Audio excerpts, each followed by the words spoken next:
Messi হঠাৎ করে গোল দিলে গোল হয় না, 11 জন খেলে মেসি বানাইতে হয়। তোমরা যদি মনে করে থাকো তোমরা 3 সপ্তাহে মেসি হইছো, তোমরা 3 সপ্তাহে রোনাল্ডো হয়ে গেছো, তোমরা বোকার স্বর্গে বাস করছো। তাই সিনিয়র পলিটিশিয়ান এবং পলিটিক্যাল পার্টি নিয়ে কথা বলার ক্ষেত্রে সকল ছাত্র নেতাকে অত্যন্ত সতর্ক হইতে হবে। কোনো ফাইজলামি করবার সুযোগ কিন্তু নাই। তারেক রহমানের ব্যাপারে একজন সমন্বয়ক বলেছেন যে উনি ছাত্রদের ভাষায় নাকি কথা বলছেন।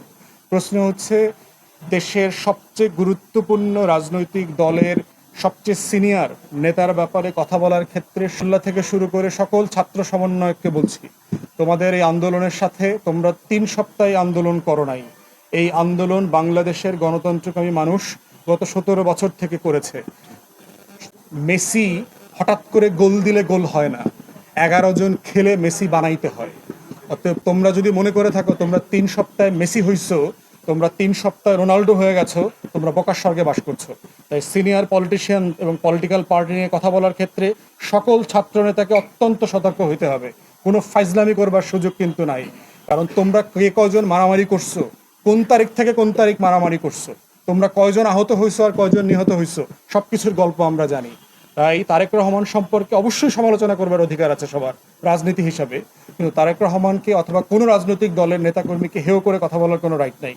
কিন্তু এর মানে এটা না যে কোনো রাজনৈতিক নেতাকর্মীর সমালোচনা করা যাবে না। তার ব্যাপারে যেটা বলা হয়েছে, উনি ছাত্রদের ভাষায় কথা বলছেন।